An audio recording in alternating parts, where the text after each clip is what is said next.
6월 18일 새벽 예배를 하나님께 올려드리시겠습니다.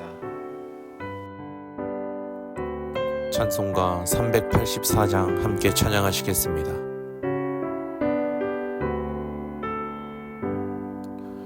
나의 갈 길 다가도록 예수 인도하시니 내 주 안에 있는 긍휼 어찌 의심하리요.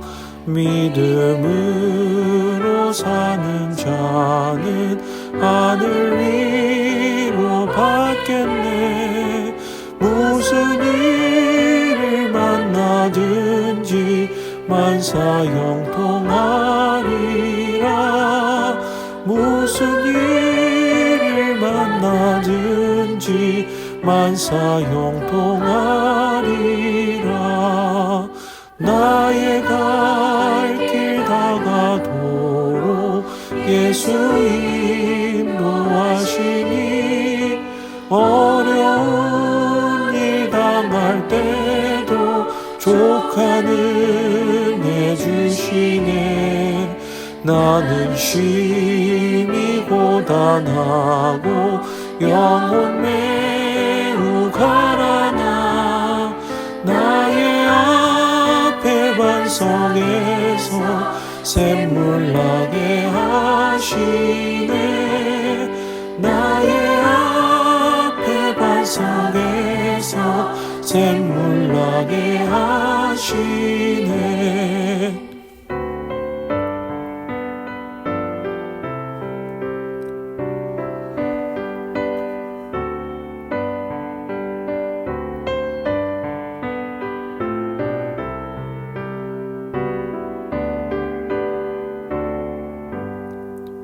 나의 갈 길 다가도록 예수 인도하시니 그의 사랑 어찌 큰지 말로 알 수 없도다.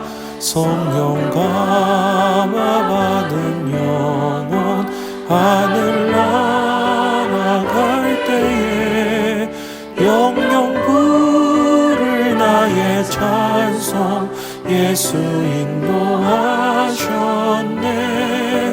영영 부를 나의 찬송 예수 인도하셨네. 아멘. 거룩하시고 자비로우신 하나님 아버지, 오늘도 새벽을 깨워 주 앞에 나아가게 하시니 감사합니다. 여호와여, 아침에 주께서 나의 소리를 들으시리니 아침에 내가 주께 기도하고 바라리이다. 시편 5편 3절의 고백과 같이 저희는 주의 얼굴을 구하며 간절한 마음으로 무릎을 꿇습니다. 하나님, 주님은 우리의 피난처이시며 세대에서 세대로 우리의 거처가 되시는 분이심을 고백합니다. 우리가 처한 현실이 아무리 혼란스럽고 불확실해 보여도 우리는 결코 버림받지 않았고 주님의 인도하심 밖에 놓인 적이 없음을 믿습니다. 주님, 지금 저희 교회는 새 성전 건축을 위하여 기도하고 준비하는 시간 속에 있습니다. 하지만 예상치 못한 법적 판결로 인하여 1심의 결과에 마음이 흔들리고 낙심한 성도들도 있습니다. 2심의 결과를 기다리며 사람의 마음에는 많은 계획이 있어도 오직 여호와의 뜻만이 완전히 서리라 라고 말씀하신 그 말씀을 붙잡고 나아갑니다. 하나님, 이 과정을 통하여 우리 교회가 인간의 지혜보다 하나님의 뜻을 더욱 신뢰하게 하시고 불확실함 속에서도 믿음을 한 걸음씩 순종하게 하여 주시옵소서. 사랑의 주님, 저희는 여전히 현장에서 예배를 드리지 못하고 영상으로 흩어져 예배하고 있습니다. 이로 인하여 예배의 집중력이 약해지고 영적 긴장이 풀어진 성도들도 있음을 고백합니다. 하지만 주님, 두세 사람이 내 이름으로 모인 곳에는 나도 그들 중에 있다고 하신 그 약속을 믿습니다. 각 가정마다 예배의 자리를 세우시고 기도의 자리를 세워주시며 흩어져 있음에도 하나님의 임재는 동일하게 임하도록 성령님 역사하여 주시옵소서. 주님, 우리 공동체 안에 병상에 있는 지체들이 있습니다. 수술을 앞두고 불안한 이들, 오랜 치료로 지친 이들, 혼자 외롭게 통증을 견디는 이들에게 내가 너를 고치리라 말씀하신 그 약속을 따라 하늘의 회복을 허락하여 주시옵소서. 병으로 인하여 믿음이 흔들리지 않게 하시고 오히려 고난 가운데에서도 주님을 더욱 깊이 만나게 하여 주시옵소서. 가정을 위하여 자녀를 위하여 눈물로 기도하는 성도들의 기도에 귀를 기울여 주시고 자녀들의 진로와 학업, 신앙과 결혼, 군복무 취업 문제까지 모든 영역을 주님께 맡기오니 너는 범사의 그를 인정하라. 그리하면 내 길을 지도하시리라 말씀하신 그 주님의 약속 따라 나아가게 하여 주시옵소서. 우리 자녀들의 삶을 친히 인도하여 주시옵소서. 직장과 사업장의 불확실성 속에서 경제적 어려움을 겪고 있는 성도들도 많습니다.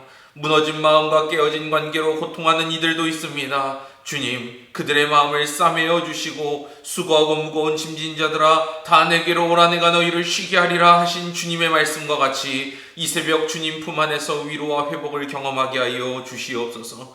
우리 교회를 위하여 이 시간 기도합니다. 성도들의 믿음을 지켜주시고 예배와 말씀 중심의 교회가 되게 하시며 선교와 구제, 다음 세대 사역이 흔들리지 않도록 도와주시옵소서. 모든 부서와 목회자, 리더들이 성령 안에 하나 되어 하나님의 나라를 이루어가는 일꾼 되게 하여 주시옵소서.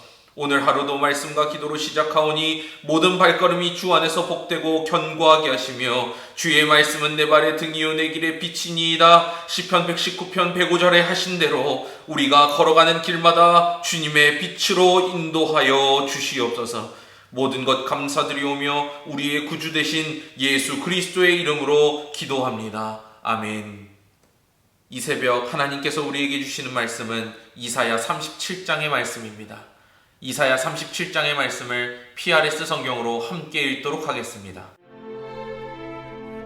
히스기야 왕이 듣고 자기 옷을 찢고 굵은 베옷을 입고 여호와의 전으로 갔고 왕궁 맡은 자 엘리야김과 서기관 셈나와 제사장 중 어른들도 굵은 베옷을 입으니라. 왕이 그들을 아모스의 아들 선지자 이사야에게로 보내매 그들이 이사야에게 이르되 히스기야의 말씀에 오늘은 환난과 책벌과 능욕의 날이라. 아이를 낳으려 하나 해산할 힘이 없음 같도다. 당신의 하나님 여호와께서 랍사게의 말을 들으셨을 것이라. 그가 그의 상전 아수르 왕의 보냄을 받고 살아계시는 하나님을 회방하였은즉 당신의 하나님 여호와께서 혹시 그 말로 말미암아 견책하실까 하노라. 그런즉 바라건대 당신은 이 남아있는 자를 위하여 기도하라 하시더이다. 그리하여 히스기야 왕의 신하들이 이사야에게 나아가매 이사야가 그들에게 이르되 너희는 너희 주에게 이렇게 말하라. 여호와께서 이같이 말씀하시되 너희가 들은 바 아수르 왕의 종들이 나를 능욕한 말로 말미암아 두려워하지 말라. 보라, 내가 영을 그의 속에 두리니 그가 소문을 듣고 그의 고국으로 돌아갈 것이며 또 내가 그를 그의 고국에서 칼에 죽게 하리라 하셨느니라. 아수르 왕이 라기스를 떠났다 함을 듣고 랍사게가 돌아가다가 그 왕을 만나니 림나를 치고 있더라. 그때에 아수르 왕이 구스 왕 디르하가의 일에 관하여 들은즉 사람들이 이르기를 그가 나와서 왕과 싸우려 한다 하는지라. 이 말을 듣고 사자들을 히스기야에게 보내며 이르되 너희는 유다의 히스기야 왕에게 이같이 말하여 이르기를 너는 내가 신뢰하는 하나님이 예루살렘이 아수르 왕의 손에 넘어가지 아니하리라 하는 말에 속지 말라. 아수르 왕들이 모든 나라에 어떤 일을 행하였으며 그것을 어떻게 멸절시켰는지 내가 들었으리니 내가 구원을 받겠느냐? 나의 조상들이 멸하신 열방 고산과 하란과 레셉과 및 들라살에 있는 에덴 자손을 그 나라들의 신들이 건졌더냐? 하맛 왕과 아르밧 왕과 스발와임 성의 왕과 헤나 왕과 이와 왕이 어디 있느냐 하라. 히스기야가 그 사자들의 손에서 그를 받아보고 여호와의 전에 올라가서 그 글을 여호와 앞에 펴놓고 여호와께 기도하여 이르되 그룹 사이에 계신 이스라엘 하나님 만군의 여호와여, 주는 천하 만국의 유일하신 하나님이시라. 주께서 천지를 만드셨나이다. 여호와여, 귀를 기울여 들으시옵소서. 여호와여 눈을 뜨고 보시옵소서. 사네립이 사람을 보내어 살아계시는 하나님을 회방한 모든 말을 들으시옵소서. 여호와여, 아수르 왕들이 과연 열국과 그들의 땅을 황폐하게 하였고 그들의 신들을 불에 던져 싸우나 그들은 신이 아니라 사람의 손으로 만든 것일 뿐이요 나무와 돌이라. 그러므로 멸망을 당하였나이다. 우리 하나님 여호와여, 이제 우리를 그의 손에서 구원하사 천하 만국이 주만이 여호와신 줄을 알게 하옵소서. 아모스의 아들 이사야가 사람을 보내어 히스기야에게 이르되 이스라엘의 하나님 여호와께서 말씀하시되 내가 아수르의 산헤리브 왕의 일로 내게 기도하였도다 하시고 여호와께서 그에 대하여 이같이 이르시되 처녀딸 시온이 너를 멸시하며 조소하였고 딸 예루살렘이 너를 향하여 머리를 흔들었느니라. 내가 회방하며 능욕한 것은 누구에게냐? 네가 소리를 높이며 눈을 높이들어 향한 것은 누구에게냐? 곧 이스라엘의 거룩하신 이에게니라.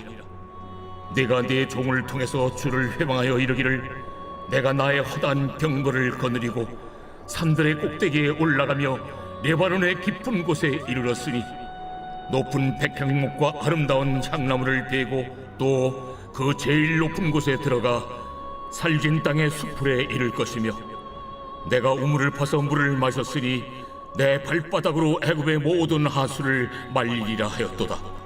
내가 어찌하여 듣지 못하였느냐? 이 일들은 내가 태초부터 행한 바요 상고부터 정한 바로서 이제 내가 이루어 네가 견고한 성읍들을 헐어 돌무더기가 되게 하였노라. 그러므로 그 주민들이 힘이 약하여 놀라며 수치를 당하여 들의 풀같이 푸른 나물같이 지붕의 풀같이 자라지 못한 곡초같이 되었느니라. 내 거처와 내 출입과 네가 나를 거슬러 분노함을 내가 아노라. 네가 나를 거슬러 분노함과 내 오만함이 내 귀에 들렸으므로 내가 갈고리로 내 코를 꿰며 재갈을 네 입에 물려 너를 오던 길로 돌아가게 하리라. 왕이여, 이것이 왕에게 징조가 되리니 올해는 스스로 난 것을 먹을 것이요 둘째 해에는 또 거기에서 난 것을 먹을 것이요 셋째 해에는 심고 거두며 포도나무를 심고 그 열매를 먹을 것이니이다. 유다 족속 중에 피하여 남은 자는 다시 아래로 뿌리를 받고 위로 열매를 맺으리니 이는 남은 자가 예루살렘에서 나오며 피하는 자가 시온 산에서 나올 것임이라. 만군의 여호와의 열심이 이를 이루시리이다. 그가 이 성에 이르지 못하며 화살 하나도 이리로 쏘지 못하며 방패를 가지고 성에 가까이 오지도 못하며 흉벽을 쌓고 치지도 못할 것이요 그가 오던 길 곧 그 길로 돌아가고 이 성에 이르지 못하리라. 나 여호와의 말이니라. 대저 내가 나를 위하며 내 종 다윗을 위하여 이 성을 보호하며 구원하리라. 여호와의 사자가 나가서 아수르 진중에서 18만 5천인을 쳤으므로 아침에 일찍이 일어나 본즉 시체뿐이라. 이에 아수르의 사네립 왕이 떠나 돌아가서 니느웨에 거주하더니 자기 신 니스록의 신전에서 경배할 때에 그의 아들 아드람멜렉과 사레셀이 그를 칼로 죽이고 아라랏 땅으로 도망하였으므로 그의 아들 에살핫돈이 이어 왕이 되니라. 오늘도 이 새벽 말씀을 사모하며 유튜브로 예배에 참여하는 새론교회 모든 성도님들과 예배자들을 주님의 이름으로 사랑하고 축복합니다. 사람은 위기에 처하면 본능적으로 누군가를 바라보게 됩니다. 가장 가까운 사람을 의지하거나 빠르게 상황을 해결할 수 있는 방법을 찾게 되죠. 우리도 신앙생활을 하면서 종종 기도보다 계획을 먼저 세우고 하나님보다 사람의 도움을 먼저 찾는 습관에 익숙해진 모습을 간혹 보곤 합니다. 그러나 오늘 본문에 등장하는 유다왕 히스기야는 역사적으로 가장 두려운 순간에도 누구보다도 가장 먼저 하나님께 시선을 돌린 사람이었습니다. 그가 마주한 현실은 잔혹한 아수르 군대의 침공, 그리고 그 앞에서 들려오는 협박과 모욕 소리였습니다. 우리 이 시간 1절의 말씀을 함께 읽어보실까요? 시작! 히스기야 왕이 듣고 자기의 옷을 찢고 굵은 베옷을 입고 여호와의 전으로 갔고. 아멘. 옷을 찢고 성전으로 나아간 히스기야. 그 기도는 그의 마지막 수단이 아니라 첫 번째 선택이었습니다. 오늘 우리는 이사야 37장의 말씀을 통하여 우리도 위기의 때에 누구를 바라보고 있는지, 우리가 하나님을 바라보고 있는가 아니면 주변에 있는 사람을 보고 있는가, 그것을 점검할 수 있는 이 시간 될 수 있기를 소망합니다. 먼저 첫 번째로 우리는 위기 앞에서 사람을 찾지 않고 하나님을 찾아야 합니다. 1절의 말씀을 다시 한번 읽어보실까요? 시작! 히스기야 왕이 듣고 자기 옷을 찢고 굵은 베옷을 입고 여호와의 전으로 갔고. 아멘. 히스기야 왕은 아수르 왕 사네립의 협박 편지를 받고 심각한 두려움에 빠지게 됩니다. 하지만 그는 이 두려움을 어떻게 반응하였을까요? 오늘 1절의 말씀을 보면 옷을 찢습니다. 이 옷을 찢었다라는 것은 자신의 슬픔과 절망을 드러내는 겁니다. 그 다음 말씀을 보면 굵은 베옷을 입고 라고 나옵니다. 이것은 회개와 겸손의 상징입니다. 마지막으로 보면 그렇게 자기 옷을 찢고 굵은 베옷을 입고 난 이후에 여호와의 전으로 들어갑니다. 여기에서 여호와의 전으로 들어갔다는 것은 즉시 하나님 앞에 나아간 것입니다. 옷을 찢고 굵은 베옷을 입고 누군가를 찾아가거나 자신이 가장 믿고 있는 신하들을 찾아간 것이 아니라 여호와의 전으로 하나님 앞으로 가장 먼저 달려간 히스기야 왕의 모습을 오늘 이사야 37장의 말씀 속에서 우리는 볼 수 있는 것입니다.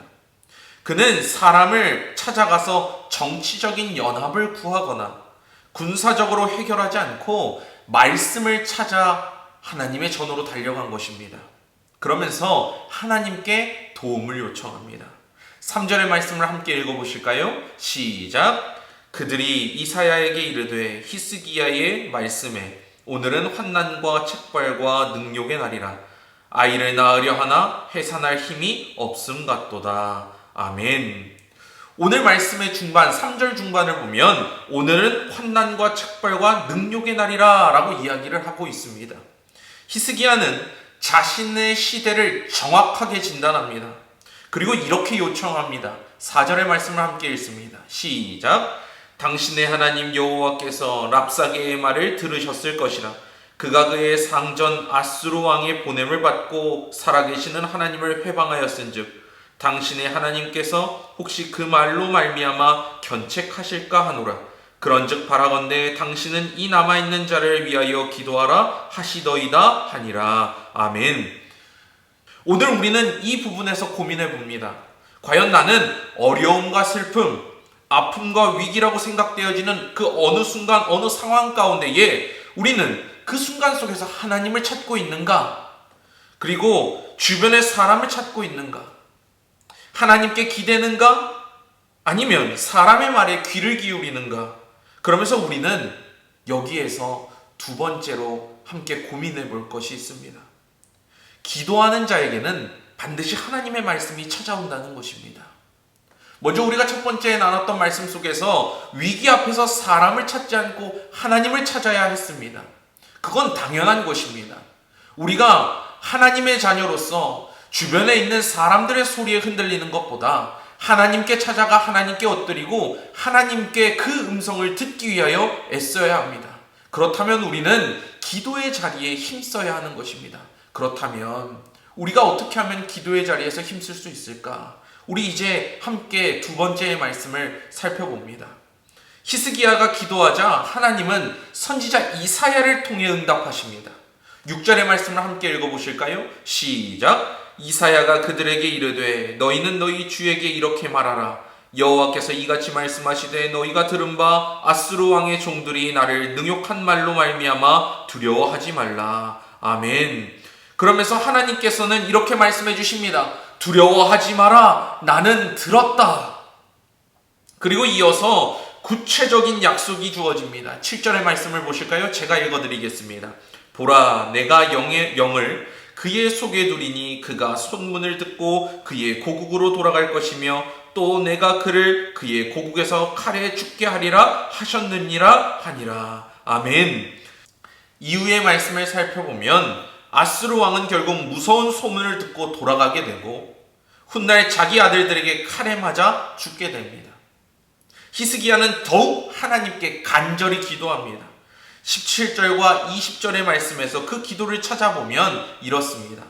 17절 중반부에 사네립이 사람을 보내어 살아계시는 하나님을 회방한 모든 말을 들으시옵소서. 이후에 20절에서 우리 하나님 여호와여, 이제 우리를 그의 손에서 구원하사 천하 만국이 주만이 여호와이신 줄 알게 하옵소서. 아멘. 이 기도는 단지 문제를 해결해 달라는 것이 아닙니다. 하나님의 이름이 높아지게 해달라는 신앙의 기도입니다. 히스기야의 믿음의 기도였습니다.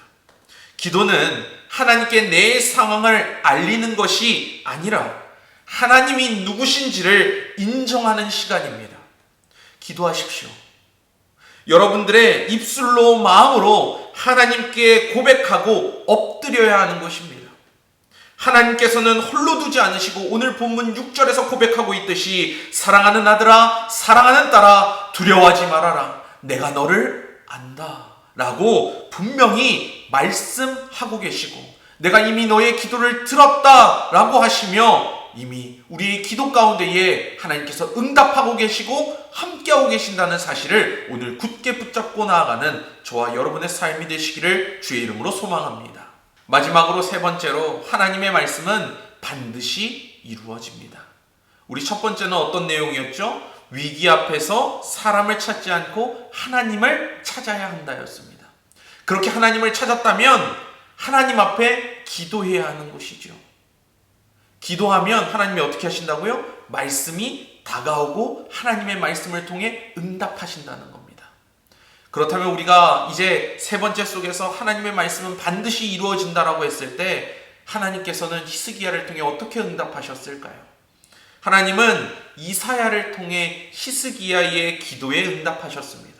오늘 본문 21절 하반절을 보면 내가 아수르의 사네립 왕의 일로 내게 기도하였도다 하시면서 22절 중반절에 처녀 딸 시온이 너를 멸시하며 조소하였고 딸 예루살렘이 너를 향하여 머리를 흔들었느니라 라고 말합니다. 그리고 이어지는 말씀은 사네립의 교만을 폭로하고 하나님의 심판을 예언합니다. 하나님은 말씀하셨습니다. 37장 이후 40장 25절의 말씀을 살펴보면 내가 나를 누구에게 비유하며 누구와 동등하게 하겠느냐. 아멘. 결국 그 밤에 놀라운 일이 벌어집니다. 36절을 보면 여호와의 사자가 나가서 아수르 진중에 18만 5천인을 쳤으므로 아침에 일찍이 일어나 본즉 시체뿐이라. 아멘. 그리고 사네립의 본국으로 돌아가서 자기 신의 신전에서 아들들에게 칼에 맞아 죽습니다. 38절 말씀을 함께 읽어보실까요? 시작. 자기 신 니스록의 신전에서 경배할 때에 그의 아들 아드람멜렉과 사레셀이 그를 칼로 죽이고 아라랏 땅으로 도망하였으므로 그의 아들 에살랏돈이 이어 왕이 되니라. 아멘. 사랑하는 여러분, 사람의 힘과 군사는 아무것도 아닙니다. 오직 하나님의 말씀은 반드시 이루어지고 그 약속은 한치의 오차 없이 성취된다는 사실을 기억하시기 바랍니다. 제2차 세계대전 당시 독일 나치는 영국 본토를 향해 맹렬히 공습을 퍼붓고 있었습니다. 그런데 그때 당시 영국의 총리였던 윈스터 처칠이라고 하는 사람은 군사 전략가로 유명했지만 가장 중요한 순간마다 조용히 무릎을 꿇었다고 하는 사실입니다. 조용히 무릎을 꿇던 사람이었다는 사실은 사실 잘 알려지지는 않았습니다. 그러나 전해지는 일화 중에 하나입니다. 그 처칠이 런던 공습으로 수많은 사상자가 나던 시기에 한 비서가 총리실로 찾아옵니다. 그런데 그가 하고 있었던 행동은 굉장히 놀라웠다고 합니다. 그게 무엇이었냐면 책상 옆에서 무릎을 꿇고 기도하던 처칠의 모습이었습니다. 그는 손을 모은 채 이렇게 중얼거렸다고 합니다. 지금 내가 무릎을 꿇지 않으면 이 나라는 하나님 앞에 완전히 무릎을 꿇게 될 거요. 그 후 그는 전 국민에게 다음과 같이 방송을 했습니다. 우리는 싸울 것입니다. 그러나 우리가 믿는 것은 군사력 이전의 정의이며 정의의 하나님께서 우리를 외면하지 않을 것입니다. 그리고 그때부터 영국 전역의 교회들이 정오마다 기도하기 시작했고, 놀랍게도 독일군의 공습은 한계를 드러내며 실패로 돌아가게 되었다는 겁니다. 이 이야기의 핵심은 한 사람의 무릎에서 시작된 기도가 하나님의 개입을 불러오는 도구가 되었다는 것입니다. 사랑하는 여러분, 오늘 히스기야도 그랬습니다. 히스기야의 무릎은 국가의 운명을 바꾸는 기도의 자리였습니다. 오늘 이 새벽 우리는 이사야 37장의 말씀을 통해서 기도에 대해 생각해보고, 우리의 삶 가운데 이 중요한 것이 있다면 바로 기도인 것을 깨닫게 됩니다. 삶이 지치고 힘들고 어려울수록 주님 앞에 엎드려 기도하는 저와 여러분이 될 수 있기를 소망합니다. 그러면서 하나님께서는 그 기도를 듣고 그냥 땅바닥에 흘려버리시는 것이 아니라 기도에 반응하시고 응답해 주신다는 사실을 오늘 분명히 기억하시고 주님 앞에 더욱더 엎드리며 주 앞에 기도하는 저와 여러분의 믿음과 신앙과 기도의 자리가 될 수 있기를 주의 이름으로 소망합니다. 오늘 6절의 말씀을 통해서 분명히 말씀하고 계시듯 두려워하지 말아라, 내가 이미 다 들었고 이미 안다 라고 말씀하시는 하나님 앞에 오늘도 말씀과 기도의 자리 앞에 바로 서며 세상의 삶의 자리에서 빛과 소금의 역할을 감당하는 저와 여러분이 되시며 평안이 넘치기를 주의 이름으로 축복하고 소망합니다. 기도하시겠습니다. 하나님 아버지, 어둠의 위협과 세상의 조롱 앞에 우리의 마음이 무너질 때 히스기야처럼 옷을 찢고 회개하며 주의 전에 나아가게 하여 주시옵소서. 기도가 우리의 마지막 수단이 아니라 신앙의 첫 번째 반응이 되게 하시고 하나님의 말씀을 붙드는 사람에게 하늘의 응답이 임하게 하여 주시옵소서. 주님, 위기 속에서도 주의 이름이 높아지게 하시고 살아계신 하나님을 오늘 나의 기도를 통해, 우리의 기도를 통해 증명하여 주시옵소서. 예수 그리스도의 이름으로 기도합니다. 아멘. 이 시간 우리에게 주어진 새벽 예배 7가지 기도 제목을 놓고 기도하신 후에 자유롭게 기도하시다가 맡겨진 삶의 자리로 나아가시길 바랍니다.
아멘.